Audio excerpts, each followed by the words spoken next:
Hey everyone, Mike here.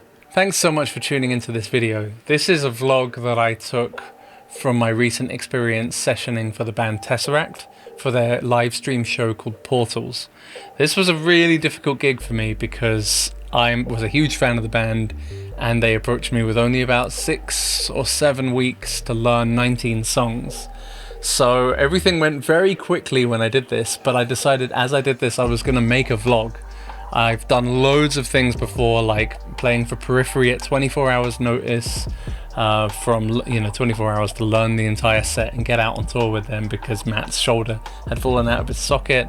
Loads of other things like that have kind of happened over the years, but I've always been kind of too busy and not comfortable enough with video to actually show you the process. So this is the first time, and hopefully the first time of many, that I'm going to let you in on the process of one of these things. So the long story short was that I got the call, I accepted the job within not too long. There's been quite a lot of videos that I've done where I've talked about my general mental state at the time not being very good. I was pretty burnt out from doing so many different kinds of reskilling, learning how to become, more of a video producer, a Twitch streamer, and also just keeping up my YouTube content while dealing with lockdown. And the disappointment of going back to being a full-time musician while then also getting locked in at home after only doing a couple of tours. Don't get me wrong, really grateful to have done the touring work at the start of 2020 that I did, but yeah, it was a difficult one, and my state of mind then, when I recorded all this footage, wasn't so good. And I'm really glad I captured me feeling so rough while doing it, because if I can handle doing this in that state of mind, I can do a lot more nowadays, and I think it helped with my confidence a lot. I'm really glad I made a vlog of this, and I'm really looking forward to showing it to you. I'm recording this intro now because the footage that I recorded was actually quite spotty. I didn't really do a great job of filming everything. There's a lot of times I'm having to repurpose camera audio because there's no mic that works, but it basically captures my process. So there's a few sections this is going to go in. So one of the first things that I did was to get Jay's kit from their lockup and set it up, the lovely acrylic kit. I also got in contact with Minor and they sorted me out with a couple of different symbols, which you'll find out more about later, just for me to help fit Jay's and TesseracT sound that little bit more and not impose my sonic mentality on them so much. So one of the most complicated and difficult parts of this was that not only did I have to learn the material, I actually had to pre-record backups for everything. I had to get it all done before we went to film in case anything went wrong on the day. Because if anything went wrong on the day, we wouldn't have a chance to then go and re-record stuff afterwards. There wouldn't have been enough time. So I had to do it all as my learning process. I had to record everything. And that, at first, I thought that was gonna make it a lot harder, but I've actually done similar things in the past where I've recorded stuff in order to learn it best, because the recording process really drills it into my head. I have to get really focused on the details of every section in order to get it right. So I basically jumped straight into the studio and got straight on with doing some tests. They let me borrow a few microphones as well, and yeah, I basically just got to work. The first thing I did was a mic test and a tuning test for 7 names, and we went through a couple of stages of that, but it turned out I was recording everything way too hot. I'd only just upgraded from a Behringer mixer as my interface to a really amazing Antelope Orion Studio as my main interface, and I didn't really know how dynamic range actually translated with professional equipment with really high headroom and top quality clocking as well. And it turned out that tracking hitting the preamps, gaining them only to hit about -15 to 18 as the peak of the drum hits, actually provided me with a much more open tone. Learning that from the guys made a huge difference because my drum tones just exploded from that moment. Also learned a lot about tuning the snare in terms of that they really wanted a much lower note, so we got that together on a Discord call, and then we got the tones right, and then 7 names was just done. That was good. So once I did that, I jumped into recording the rest of it, and I think this is where I started to put my cameras on.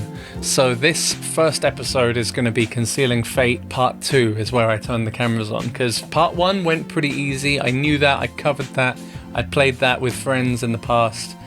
Part 2 I never really developed fully, kind of the beginning of it, but never got the details right. and that's when I decided to start filming. So we'll jump in with that in a second. What will come with further episodes is the rest of the recording process of Singularity and Embers, and then I've also got a bunch of footage from my rehearsals, and then a bit of footage from the actual day, just like at the end of the filming process. This episode is just going to be focused on Concealing Fate Part 2, a bit of my comping process, and also just showing you what the kit looked like. The room looked a lot different. I was sitting where this camera is right now. The room was nowhere near as nicely treated, but you know, it's a good flashback to where I was at in terms of my production level and how much I'd really developed. Yeah, I really hope you enjoy it. It's a bit of an emotional one for me. I did get pretty frustrated, but if you like watching the process of a drummer kind of come to terms with the difficulty of all the parts and kind of eventually nail it, then I think you'll really enjoy this watch. So here's me recording the tracking process and kind of talking through my mentality while I was doing it. Enjoy. So, I am currently tracking Concealing Fate Part 2. I've known about the job for a couple of weeks. This is my first bit of video I'm actually recording for this. I've honestly just been feeling so overwhelmed about the whole thing that I haven't actually started doing any video. You know, haven't done any streaming on the kit because obviously it all needs to be pristine for the recording. So yeah, right now I'm halfway through doing Concealing Fate, and I just thought, why not film some of this? So I might as well just mention at this point that the tabbing that I've done, I actually tabbed Jay's performance from NH7. I didn't want the listeners of this show to come to hear it and feel like the drum parts had changed a lot. What we do as progressive metal drummers is we tend to do what the guitarist and the main writer, like TesseracT and Monuments are very similar in the fact that it's Ackle that's made the TesseracT sound and he's written the majority of it, and then in Monuments it's been Brown, and then I have taken what Brown's created and I've turned it into real playing, because it wasn't real playing before, it wasn't playable. And Jay has taken Ackle's programming and humanized that as well. We've done it in very subtle and different ways, and if I were to take my entire Monuments mindset and apply it to the album recordings of TesseracT, the changes would be, well, they would be pretty drastic. I'm also pushed for time, so it's better that I just copy something, or at least, you know, as you can see on the tab, I'm not marking out every ghost note. I'm just doing whatever I feel is like the most important information, like the players tab basically, that I like to do. Because I'm kind of speed reading it, and you know, it's easier that way. So I decided to tab Jay's performance and then do my own thing on the top of that. You know, minor differences that happen in the moment, but at least like Jay's mentality when it comes to simple choice, where he's accenting, more importantly where he's not accenting, is super interesting. Because like it's so different. It sounds so similar at the end result, but the process is different. So I'm actually more comfortable doing this fitting into his sound than I am, you know, doing my own thing over the album versions. And while I've listened to the album version of Concealing Fate so much, I've not really listened much to tracks like Dystopia and Tourniquet anywhere near as much. So I wanted to just treat it all the same. That's made it harder, but the listeners, I hope, will appreciate the fact that it's easier to listen to, because it feels more like going to a TesseracT gig would have felt like. Obviously, you can see there's been some kit changes that I've made. I've made this new stack out of, this is Classics Custom Trash Crash, and then a classic, oh no, Pure Alloy Custom Trash Crash. I was wondering why it was different. I asked for a Classics Custom, they gave me a Pure Alloy Custom, and it makes a much better top than the one I originally spec'd, the Classics Custom, which was a lot similar in build to this trash trainer that lives underneath. And this is the same construction as Jay's thing, except for that he does it like that, and then he strikes the underside of that. And I see why he's done that, because you get more expansion up over the top, and it sounds better to the ear, because that's where all the connection is happening. If you do it like that, it sounds subdued, but actually it's just firing a lot of that energy downwards. And for spot and stack miking, you actually want to under mic a lot of things, because this is a wonderful natural acoustic barrier, so you're not hearing a lot of the crash, the china, you know, it's like a natural shield to everything else. It's the same for the ride. The hats I'm miking over the top because, and I'm pointing it away a bit because the attack on the top of the cymbal is just better.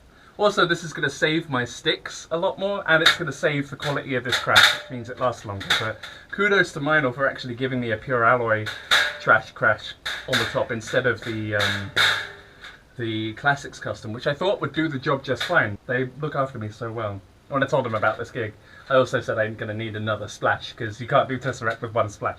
It's got to be two. And I'm used to having a mini hat there anyway, you know, the Benny Greb Crasher stack that you've probably seen in a lot of my videos and in my Twitch streams as well. But yeah, it sounds so good, man, like.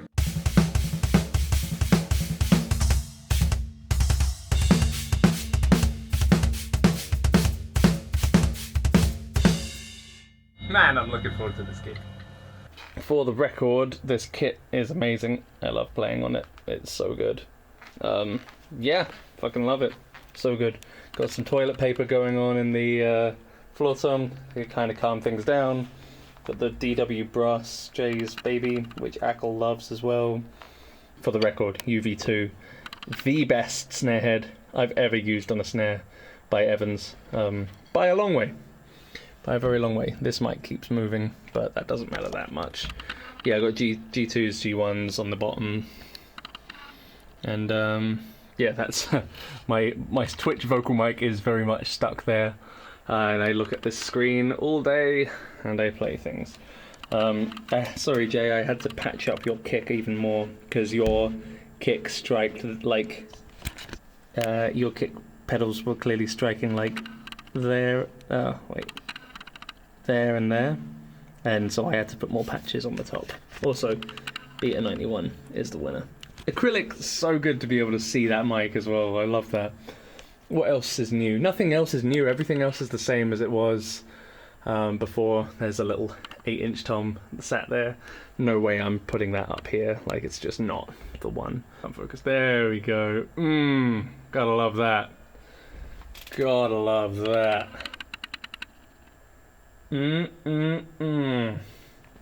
Old Meinl, new Meinl, broken Meinl.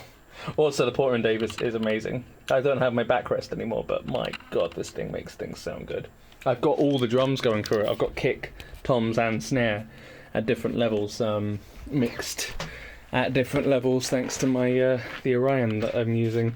Has multiple mixers in it, and yeah, it's making that work really well. If you want to see some more about the Orion, I think I did a video on it doing like a comparison between that and my good old trusty Behringer over there, which now is just over there. I want to clean up all this cable mess because it's a fucking nightmare. Also, Xbox controller for the win.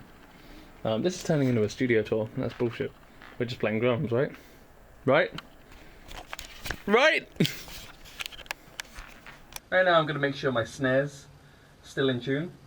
So for this part of the show, we're going for the B flat on the snare. I've been moving between a B and a B flat. That's going to change as we go. But I'm hitting the crap out of it, and there's the lug where I'm rim shotting is extremely loose for some reason. So it feels like we're right on the edge of the tuning range of the snare.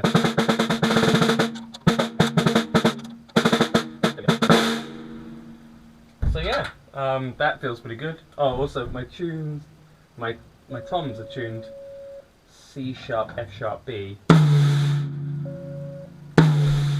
That's somehow got sharper. That never happens.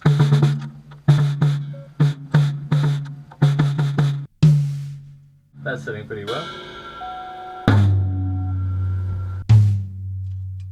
I think it's because I was running the heater.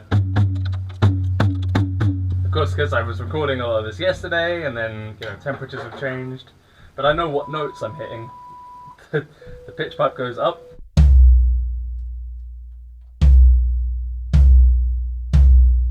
But the floor tom was always fine, because it's a floor tom, it's not really going anywhere. Alright, so that's...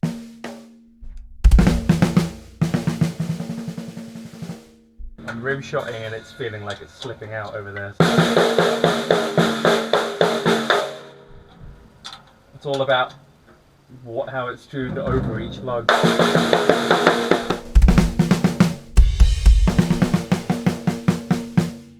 don't really like it when it goes. It sounds like shit. So. Good starting point. So, what I've gone and done, which you're gonna love this, right? Is I have put my tab into a video file on. So this isn't actually Guitar Pro. This is a recording of Guitar Pro that I've made, and that's now synced up with Cubase. Because before I was like, hit record 2 bars before, Alt Tab, wait, hit space at the right point, and then start recording every time. It's just, you know, it's so much to keep in your head. It's ridiculous. So yeah, but fuck it, you know, we're making it up as we go along, right? So microphones should all be live. That looks good. Stem-wise, I have the original session for the instrumental, and then I've got a lovely vocal from their last show in India, the NH7 show. And I think it sounds great. It's got so much passion, emotion to it. So yeah, I've just been practicing this bit for a bit, and now I feel like I got it.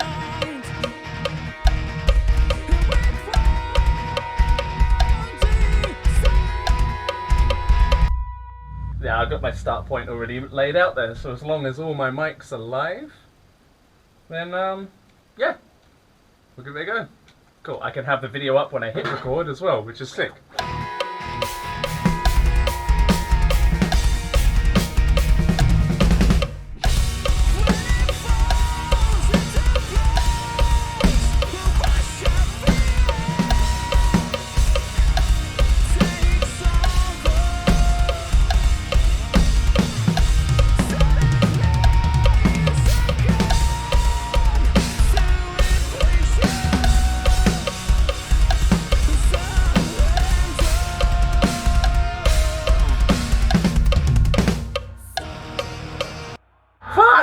It's hard, man. That's hard. I think I made some mistakes. Retune that snare and continue.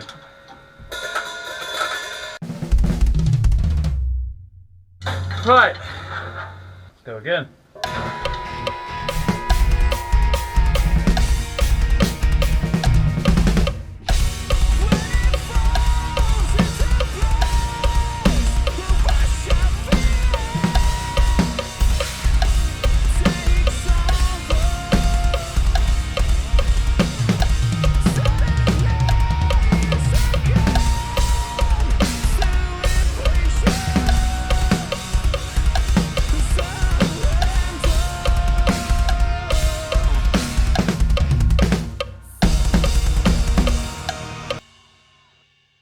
I'm just going sectional with it because otherwise it just doesn't make sense.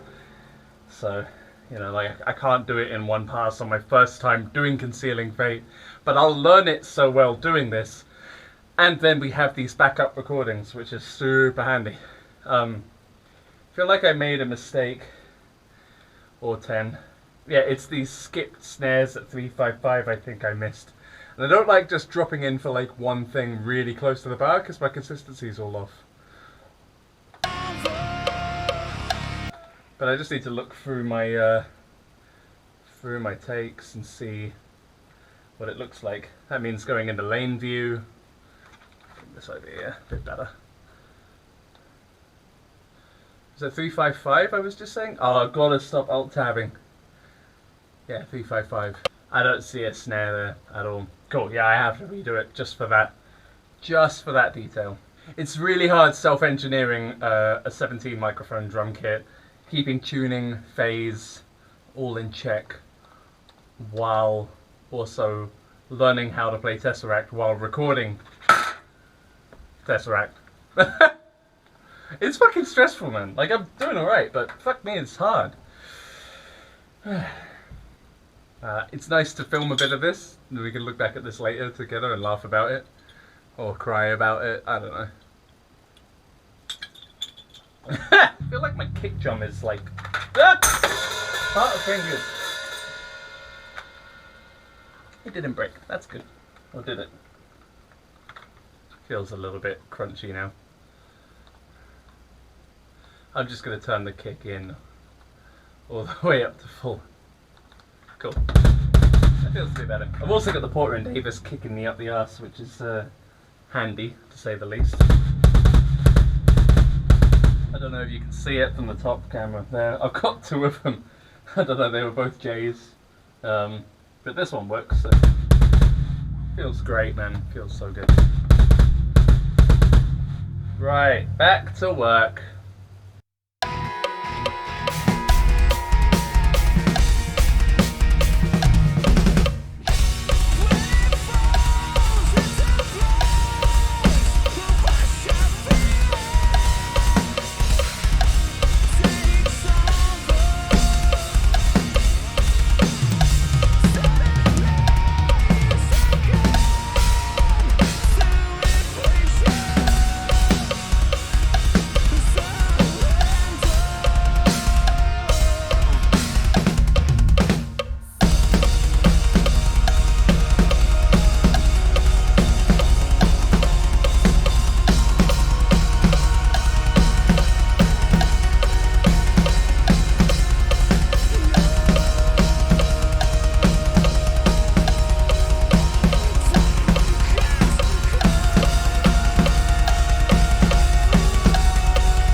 Fuck, that hurt. Ugh. My legs don't like doing that. My legs do not like trying to stay consistent as well. You can see where my... So if you're looking at the kick sub here, you'll see there's quite a lot of inconsistency in it. That's not actually my consistency, that's that microphone is broken, but I only realised that starting to go. It's that big speaker sitting in front of the kick drum. For some reason, it's like you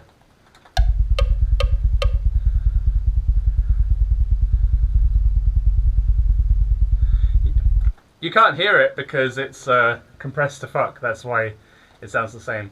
But I actually have a simulator, a sub-kick simulator from Waves Factory, I believe. Awesome little free plugin, sending the kick out to that. That's without. This is with. Just does all that nice juicy goodness. Obviously the actual sub sounds better.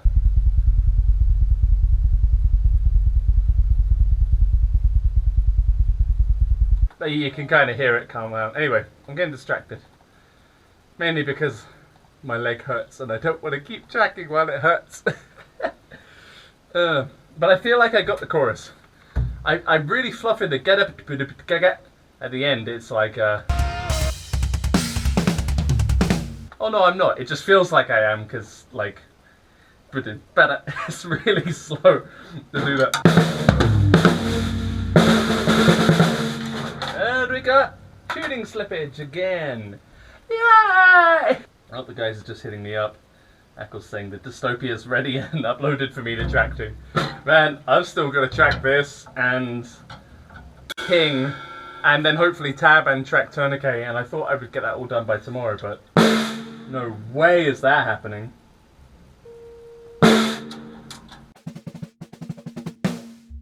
It's got a little bit of but it's fine. I took samples at the beginning for them as well. Alright. Now, part of my problem I'm having here is I've never played this way round, and I have so little room to hit the crash that it's really screwing me up. So I had a thought while I was doing it. I'm just gonna do it now. This might be a permanent change because I don't have enough access here. I'm gonna undo the memory clamp and I'm gonna angle this bugger back. It's gonna mean less tip hits.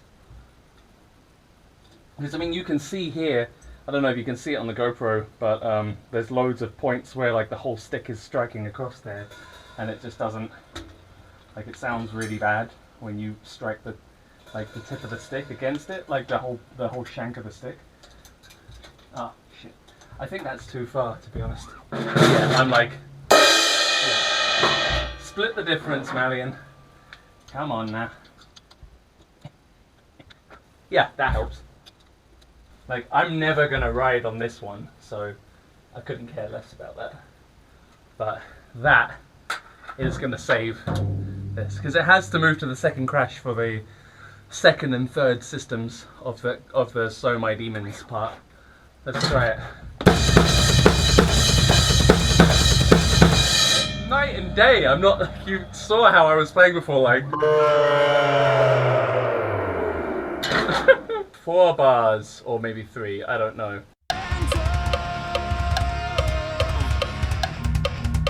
That's so weird. Get up.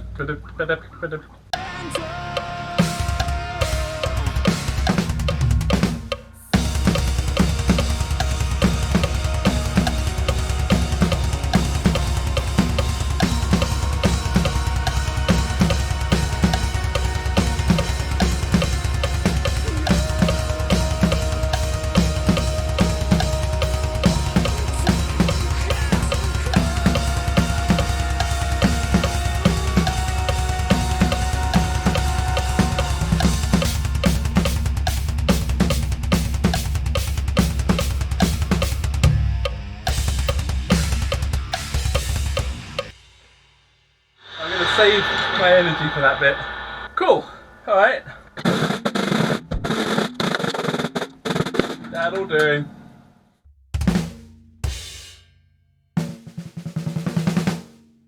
I love all that noise, man. This UV2 is the one. Shit.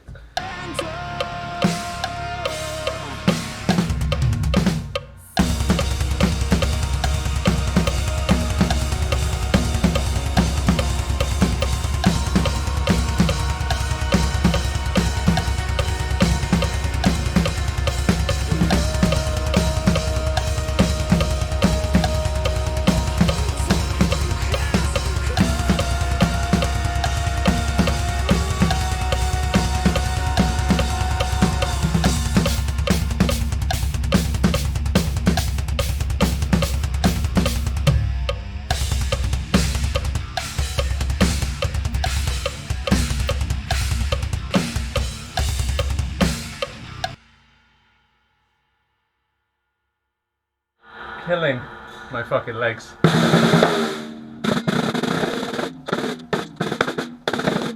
Alright.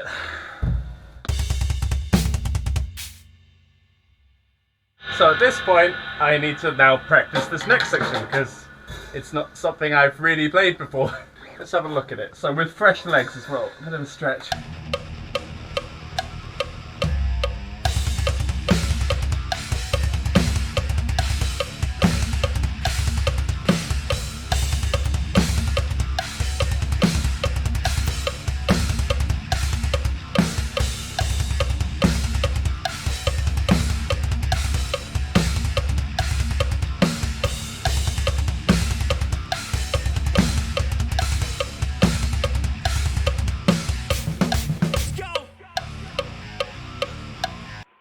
I see the video's going out of sync a bit as well.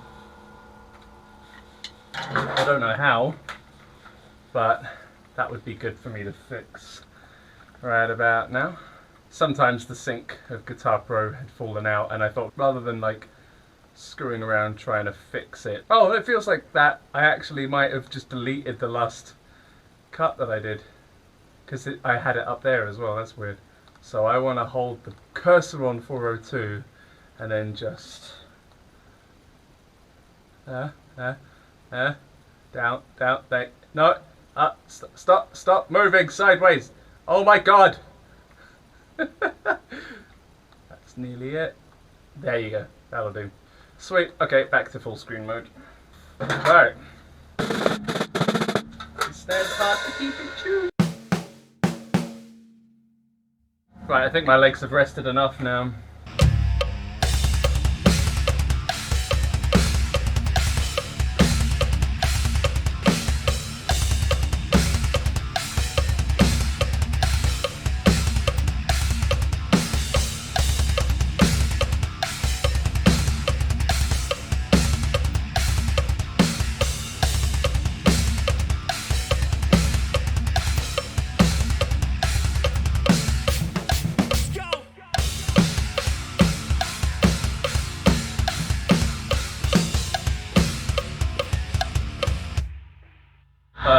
that bit well enough yet. This is where it moves into like part 2B as well. So I'm not going to move forward on that. I'm going to do a B take for that because that was my first. Just little tweaks, keeping it moving.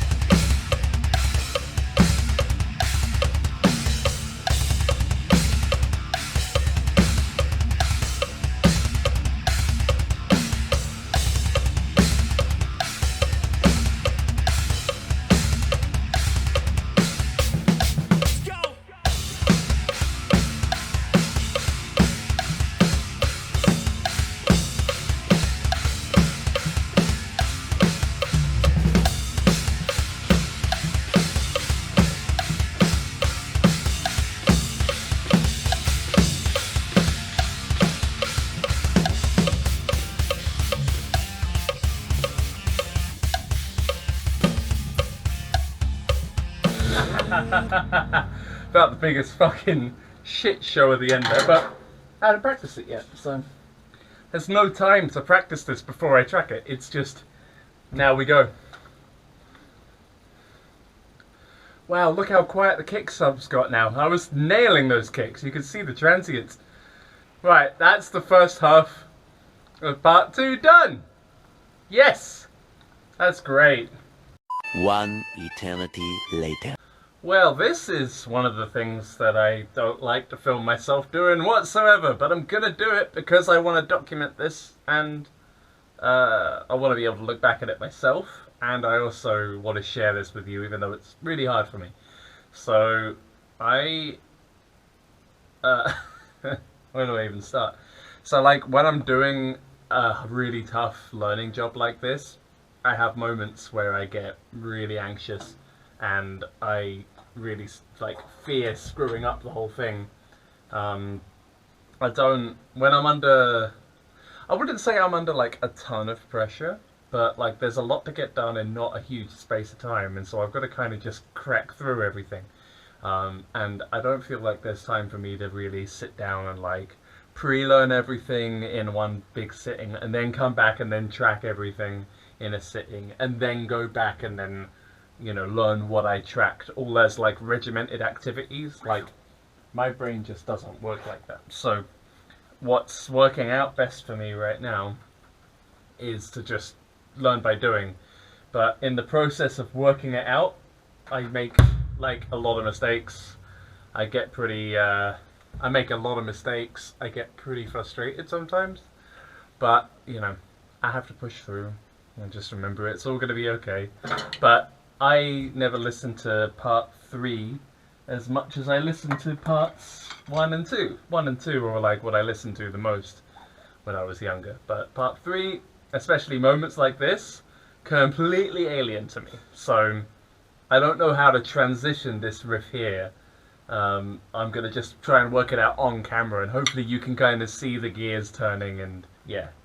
Bear with me here, this one's difficult. So I've been keeping this song, the snare's tuned in, the snare is tuned at a B flat.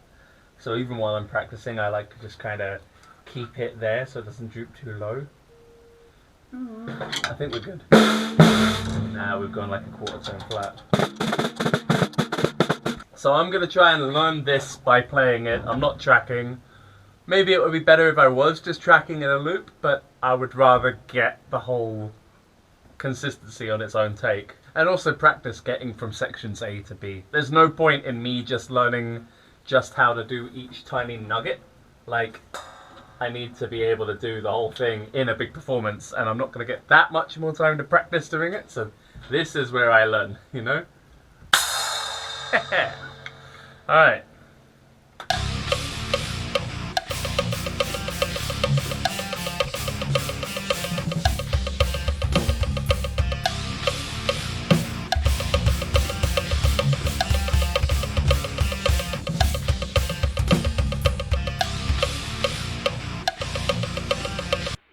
Well, I made that loop too small. 1 bar extra should do it.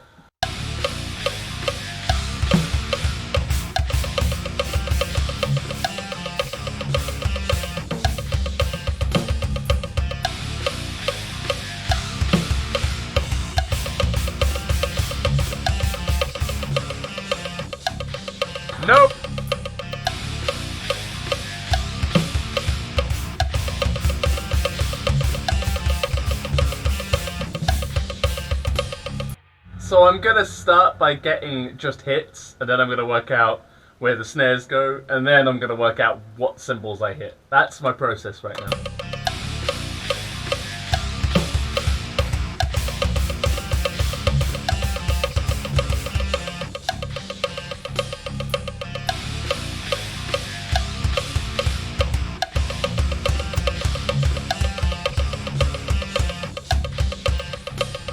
Like, it's the click that's making this harder. Like, I kind of know how it sounds without a click.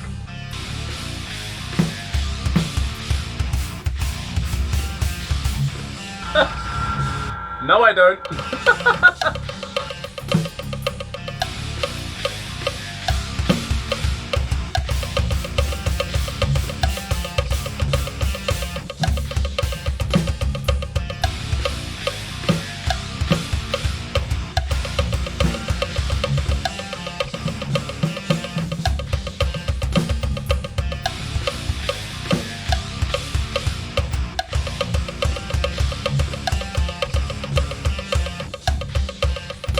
Right, we're getting there.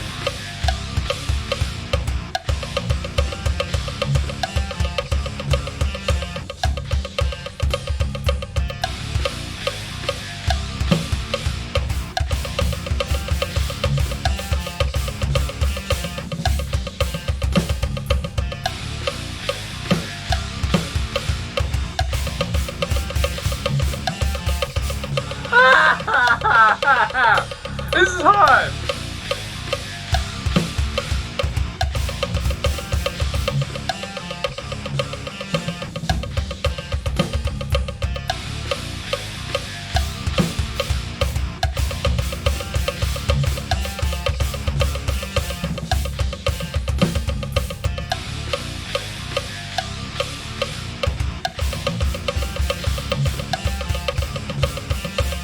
Screw this, I'm working this out.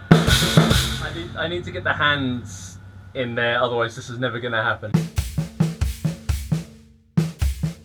No snare accents for now, all just solid middle level snares.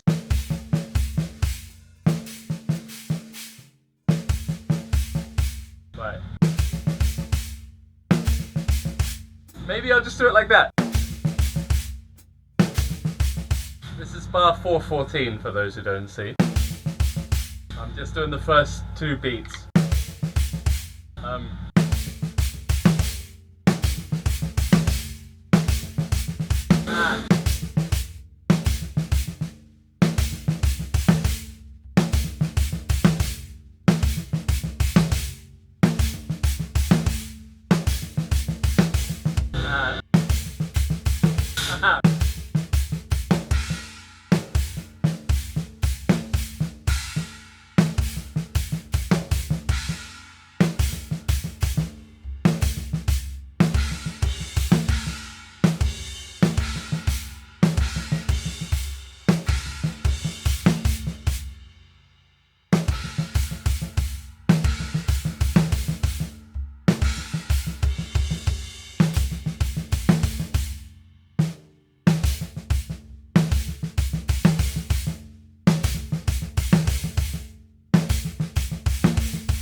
That's 5.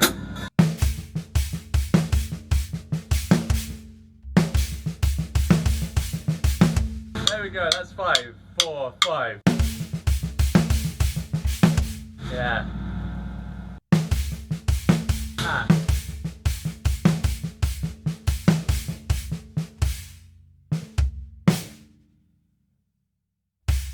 It's the switching mentality from triplets.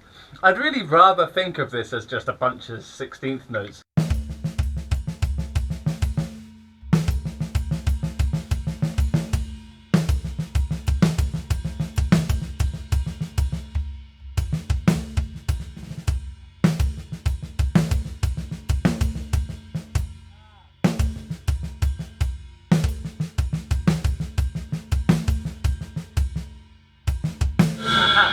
We're getting to it.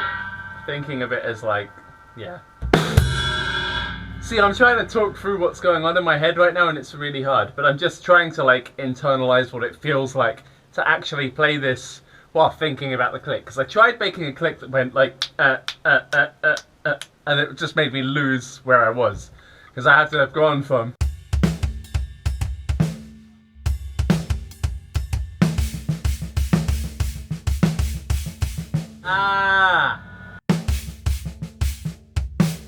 I'm just gonna practice 415 where it's yellow.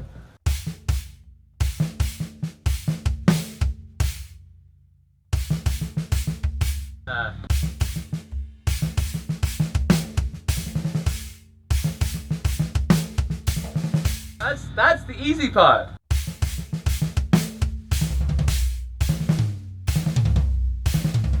I mean, I don't have to voice these things like Jay does. They don't even need me to do anything like Jay does. I just want it to feel right for the fans and for the band. To feel like it's not some new guy doing whatever, like, you know, some Malianism that no one asked for when they wanted to watch a TesseracT gig.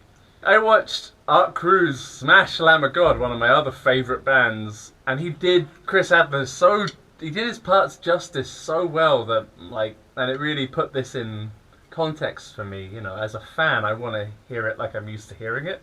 Like, if you're gonna have something like this happen and have a session guy step in, like, I can't just do whatever the hell I want. Yes, I could. That's a very, very cool idea, but it's not right for the fans or for the band who are going to get to play 2 days of rehearsal and then do this gig together. I mean, that's what all the pre-recording's for, in case the gig audio goes rubbish. At least we've got it all pre-recorded and the whole thing doesn't go to shit. But, oh, God. This is hard, man.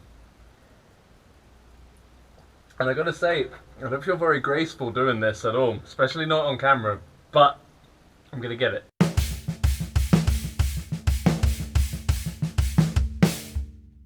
Oh, I nearly got it! I need to hear a fucking click. But I can't be the click. Maybe I just mute everything? Dun, dun, dun, dun, dun, dun.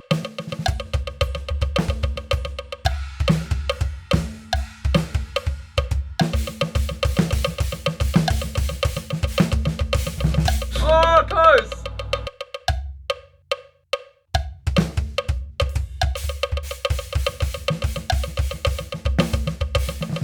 That was fucked.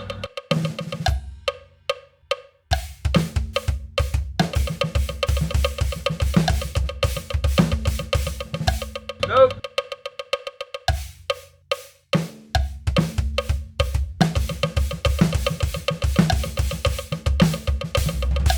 Close! Close!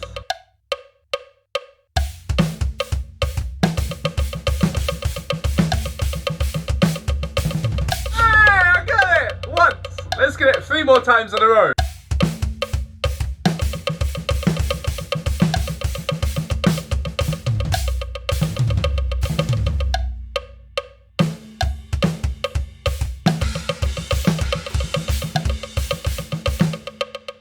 Okay, I can't do the cymbals yet.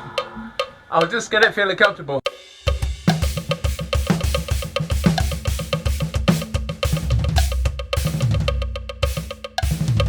I really want to get that round.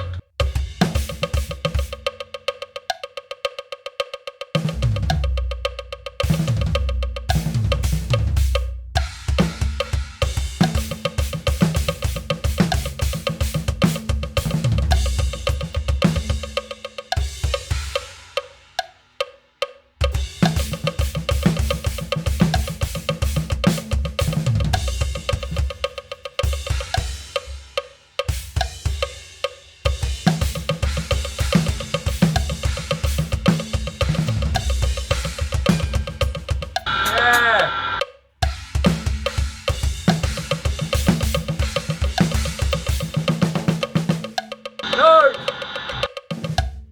Fuck, it's so hard!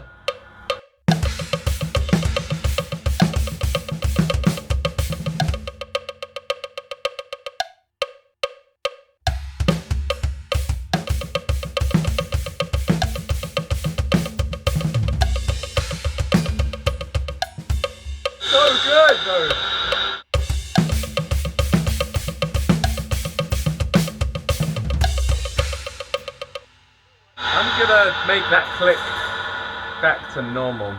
For those who don't know, this is how you do that. In Cubase, you could just change how many clicks per bar there were. And yeah, so you could make like a septuplet without actually having to change to a septuplet. It's one of the best features of new Cubase for me. It's one of the big selling points. Plus the fact it plays video files, which is a screen grab of a tab, so...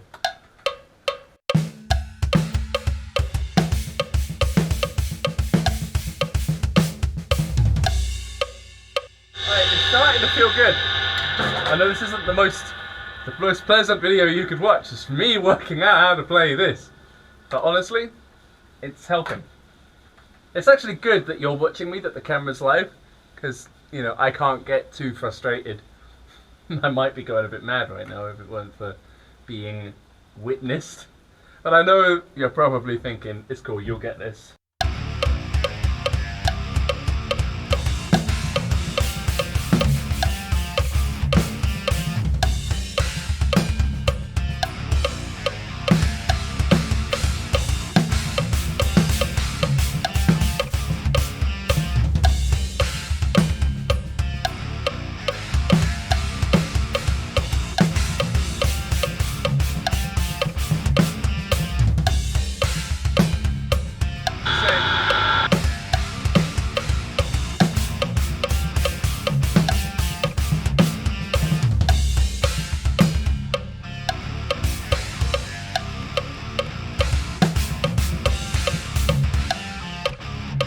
My problem is that I'm moving to do the alternate cymbal stuff, and all thought about the snare, that snare accent on 414, where is it? Right there.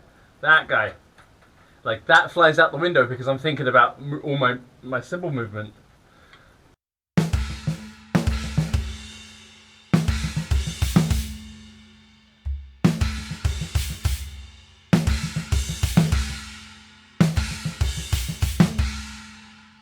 See, here's the thing. This isn't the rule I set for myself. I said I could be free with what cymbals I hit. I'm never going to get it right twice perfectly on the video, like in the video shoot. Like, there's no... Maybe I might just about be able to do this the same way twice, but this is making it way too hard. But I'm sure you'll agree with me. This is not a normal fucking drum part.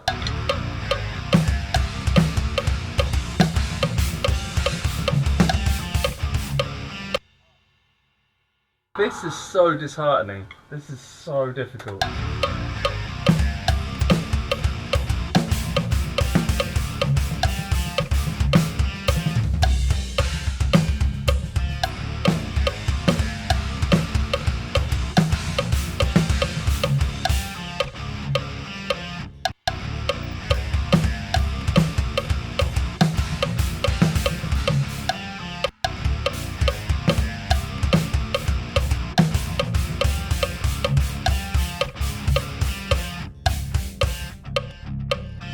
Like, if I close my eyes and I just try to feel my way through it, I kind of make it, but I need to not kind of make it, I need to make it. And it's like, I can't move forward with the song until I nail this. And I wanted it to be done yesterday, so that makes me feel stressed. Whatever, you know? This isn't an easy job. This is one of the hardest bands, one of the hardest gigs I could think of doing, so joke's on me.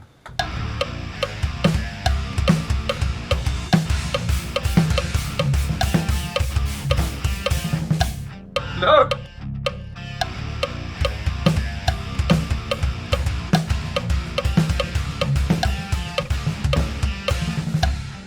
Get it, man! But we're not there yet.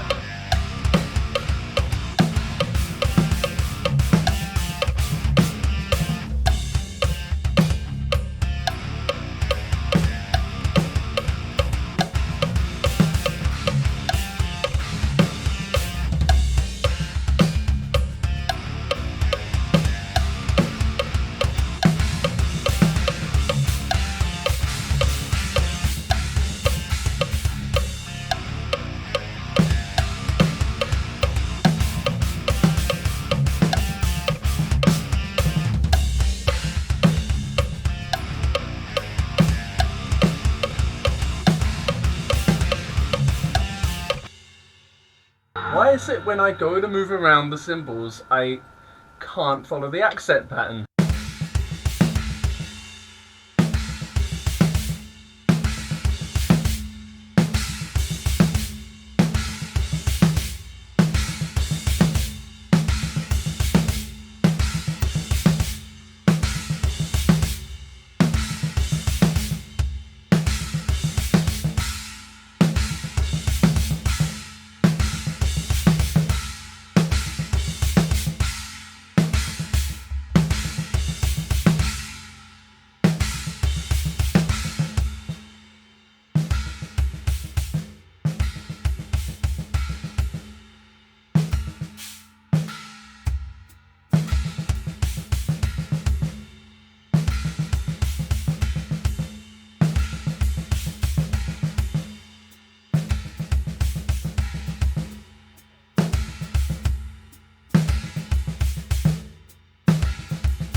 This low tune snare makes it hard as well. You ever tried jetting on a low tune snare?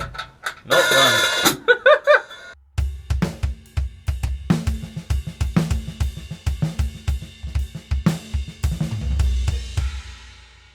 As far as hard modulation goes, this is about the worst I've ever done.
And I just imagined playing this under pressure, under lights, under camera, in the room, without the tab, and that just made me lose my focus again.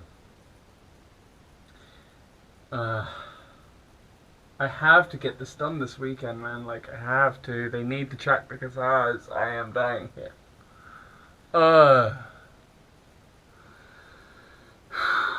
Fuck.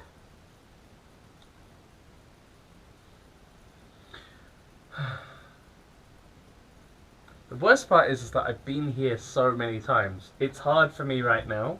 Later it will be fine, but I can't connect with that now. All I feel right now is like, I can't get it. It's too hard. My brain wants to do something else. My dyslexia / ADHD, if that is what I have, God knows, is working against me so hard right now.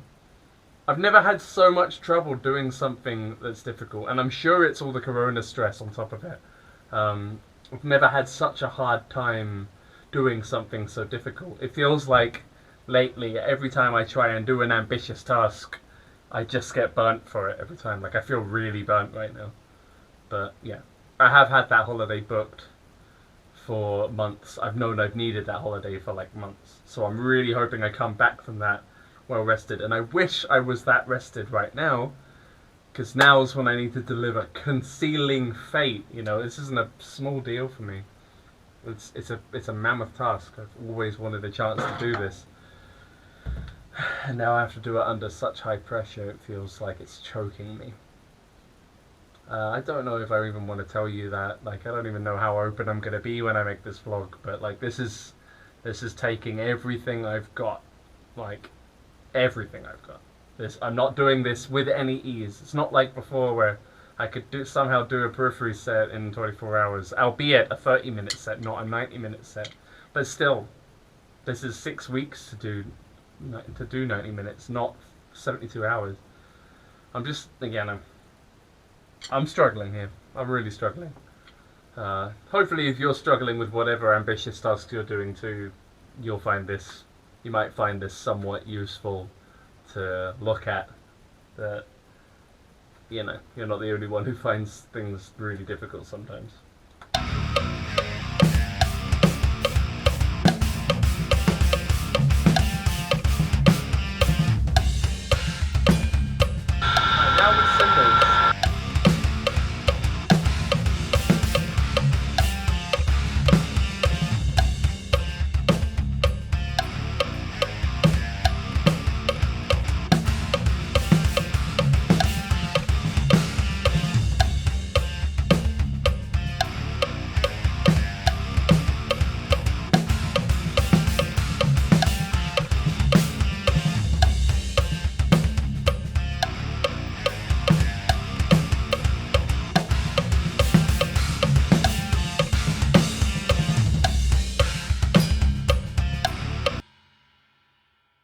I gotta just remember that if I just debrain, like decompress, I come back to it and play a bit softer, my subconscious might have just worked it out in the time that I decompressed. Me just telling you that, I think I might have gotten it.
Screw it, I am going to record in a loop because this is too hard to play in one. I'll listen to the shit out of it and in a few weeks I'll try it again.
We got it in one sitting, but I just cheated myself out of having played it from start to finish, and I feel really disgusting about that. But at least it's there on the recording. I really didn't want to make that sacrifice. I really wanted to get it now, but time is tight, and I just couldn't do that. Oh boy, that was hard. I don't think I want to film anymore for now. I think I just want to go focus. And now I need to do the next bit, and this is it's all full of embellishments that I don't understand.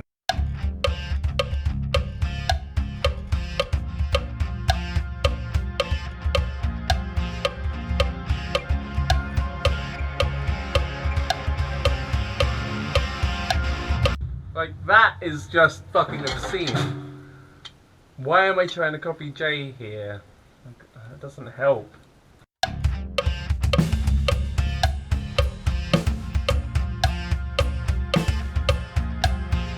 I think I got that tab wrong as well. No, I didn't. That is right.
Bad for a first run. I didn't record any of that, of course.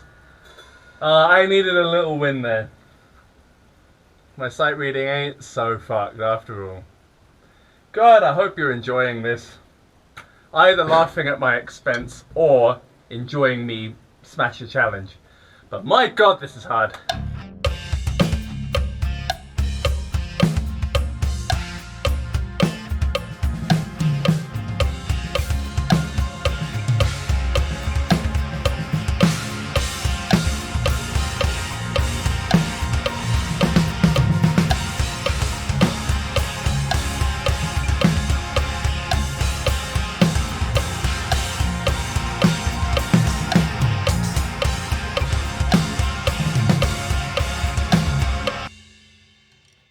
Why did I write all these embellishments down? I'm gonna have to just improv this section and choose what I like the most, and then if I have trouble remembering that, re-tab it, because I mean, it's good to reference what he's done here and just see that there is an embellishment of this subdivision happening now. But I gotta stop trying to imitate him perfectly. He's been playing this stuff for like 10 years or more. I gotta do this my way a bit. And it's hard because it's like, it feels like it's sacrificing my principles. But then, how much of that is my imposter syndrome or my self-loathing or any of that other stuff just imposing on this situation, saying like, you need to show that you're better than what you think you are because you think you're that much lower than everything else. You know, that's what it boils down to. Every time I have this problem, it's always the same. If I can just take a breath and remember that, like, if I just do my own thing, I got this. It's the pressure of replicating the part on camera. Like, if we weren't doing all these backups, I think I'd be less stressed about it. Genuinely, I think I'd be able to, like, have a bit more fun with it. This is hard. And we gotta get that. Oh, apparently we gotta get a pedal splish as well.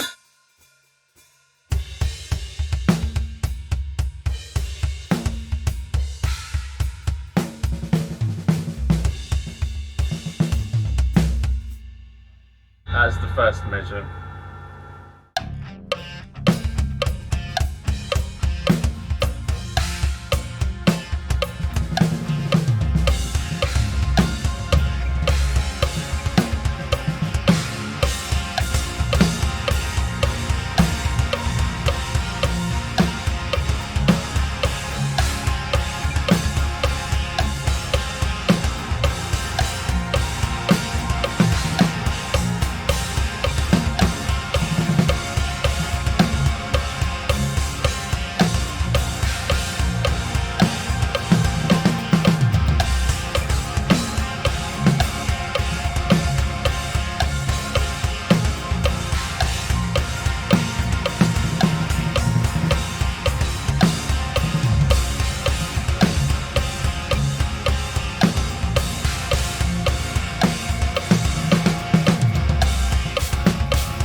And that's a take that I will comp from.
I figured while I was there I might as well do something that does that bridge as well. That way now I can hopefully take from 457. Wow, it's hard. It's a hard snare to keep in tune at a low tuning. Deep rim shotting as hard as I am. I'm freaking out a bit that I might not be recording properly, so I'm going to go look through my tracks. Thank God. Oh, thank God I recorded everything properly. But again, resetting just puts my mind at rest.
That was me getting cocky and jumping forwards, wasn't it?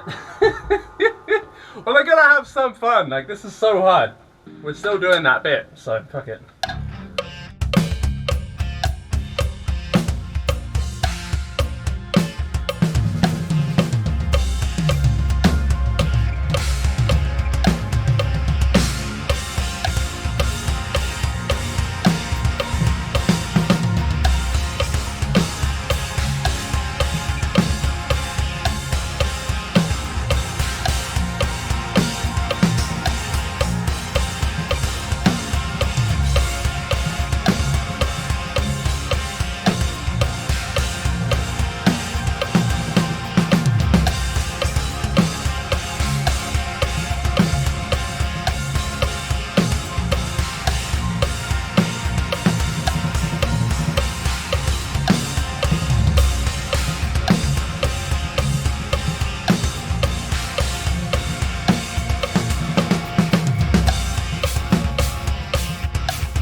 got it. Kind of. There's a section I'm still fucking up.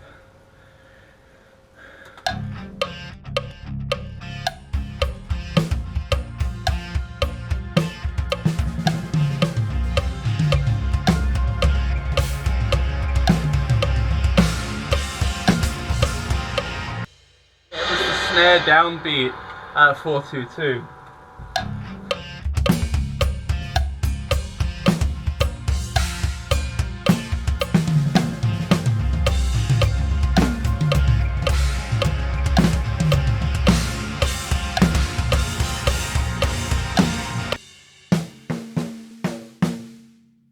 We're getting there.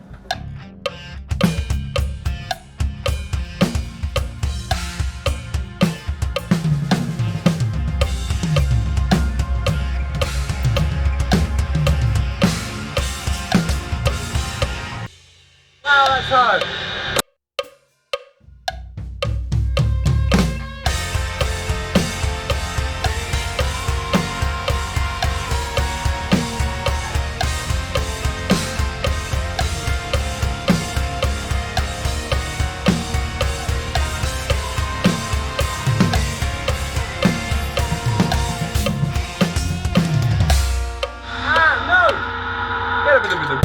Not get a Otherwise, could take. I'm not gonna get like anything better.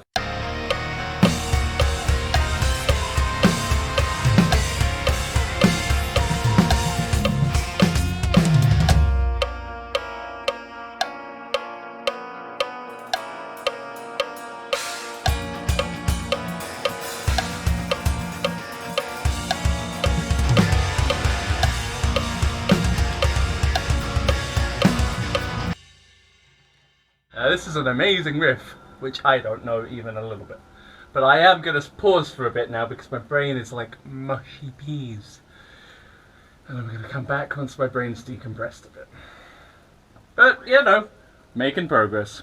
So, this is how far I am right now. I'm about to finish Concealing Fate Part 3. I've got a cool little thing going on where I'm checking my parts against the tab.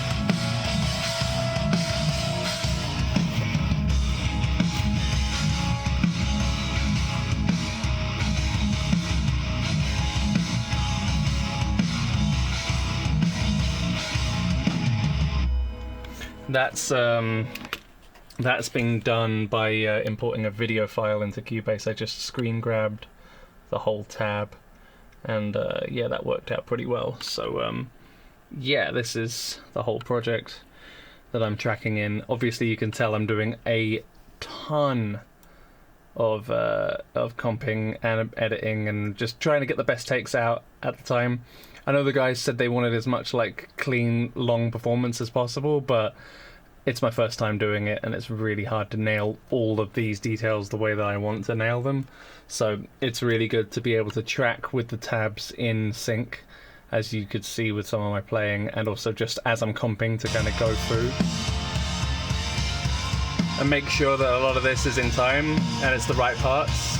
This is a bad section for that. Let me just sort of bit. Like this section, for example.